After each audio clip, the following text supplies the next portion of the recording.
This is not just a film. It's a time capsule for the love of basketball, ensuring its legacy for generations to come.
Cool, a slang term used for fashionable, smooth, popular, acceptable, and many other terms.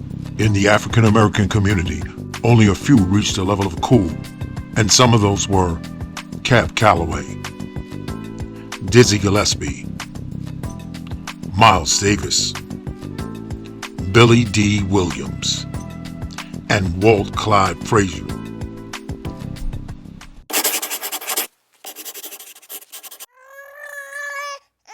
On February 22, 1950, the Hempstead-Roosevelt, Long Island area gave America a dose of cool with the birth of Julius Winfield Erving. Erving's incredible style of basketball was witnessed in high school and in college. But his cool influence helped to create a billion-dollar industry called the NBA. Every great entertainer or athlete usually has one or two elements that make them different from the rest. Julius Erving had 6. Let's take a look at the doctor's 6 elements of coolness.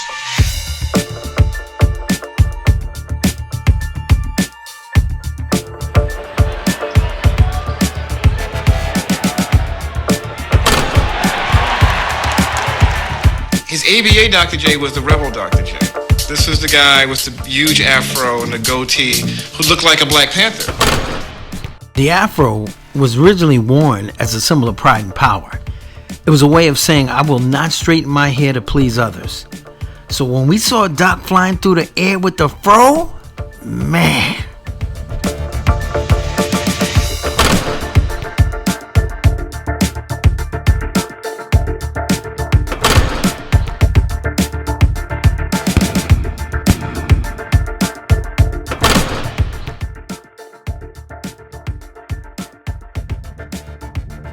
During that time period, you were not considered a real basketball player unless you played at Rucker Park with the legends like Kareem, Wilt, Nate Archibald, Joe Hammond, Pee Wee, Earl Manigault.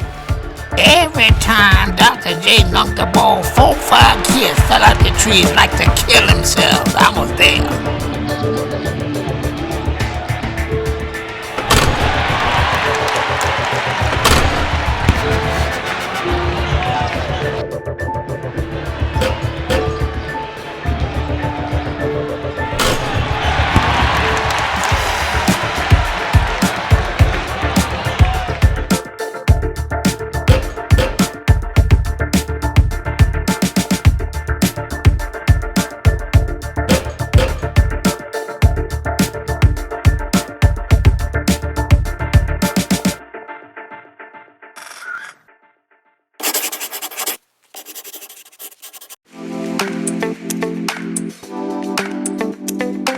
When it comes to fashion, another great basketball player, Clyde Frazier, appeared to be in the forefront.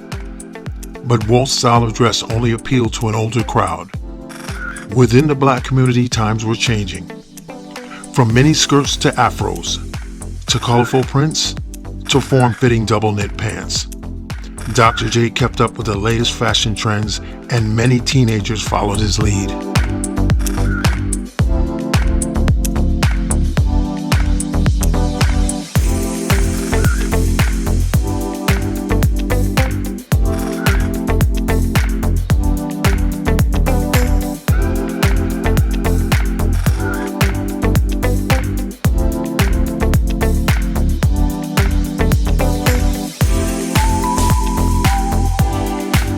Dr. J's cool meter soared through the roof when he recognized the financial power of his popularity.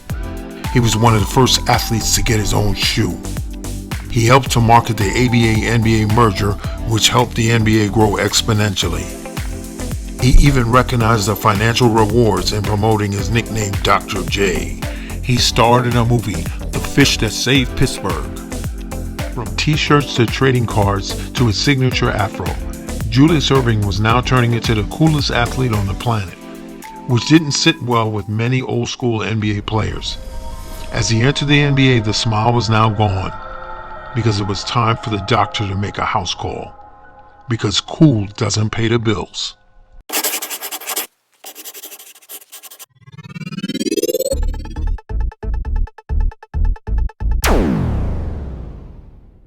Now showing on the Greatness 5 channel. He was bullied as a child until he became a 9th degree black belt world champion. She was called black and ugly as a child, but look at her now. 3 years away from the NBA, but tragedy came knocking. She had seen it all until she took a trip to Africa. Speed, Power, and Glory, a must-see for all boxing fans. A Time to Dance, the remix, Who is the greatest dancer of all time? Also, Reggie, Ruth, and Rev are bringing back the comedic shorts. All of this and more. Subscribe now to the Greatness 5 channel. On October 18, 1976, Julius Erving played his first game in the NBA. The entire sports world had their binoculars on Julius to see if he really was this so-called Dr. J. They didn't realize that Julius was about to apply the fifth and sixth elements of cool.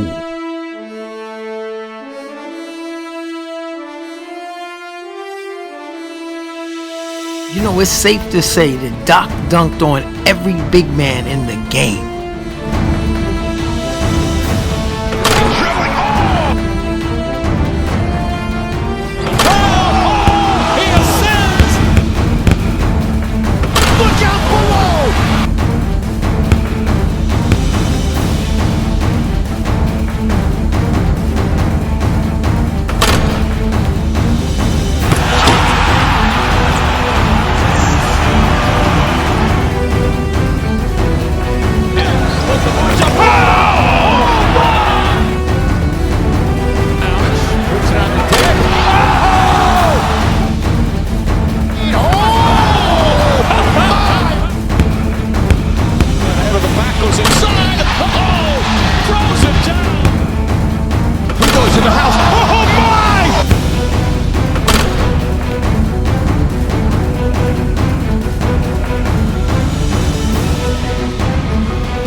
Many call that play the greatest basketball move ever, but most of us still believe it was Doc just being Doc, cooler than cool. He was doing that George stuff before Michael. Yeah. And people forget that. Yeah. He was the first dude walking in air. So, Rev, don't get up here lying. Did you play against Dr. J in the Rutgers? Yes, I did, and I roasted him. I had 78 on him.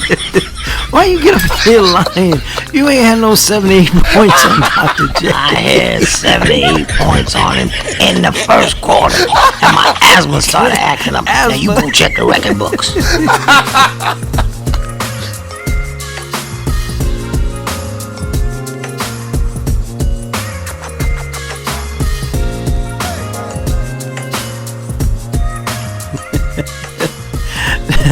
Now, understand, Rev, you and Doc had to be separated from fighting in a Rucker League game? Yeah, you see, Doc had a bad habit. Every time he dunked on me, he turned and whispered in my ear, "Kabloom." Kabloom? Yeah, you don't dunk on me and whisper kabloom. Foolish. Kabloom. Wait a minute. Get your flea-bitten fingers off that dial. In order to understand Doc, you got to understand Elgin Baylor, the first man to fly.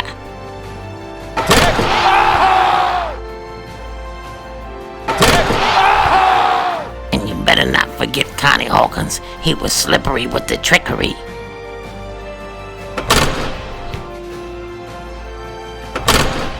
Better know your history and don't forget either one of them, because that's where Doc learned this stuff from. Alright, turn the film off.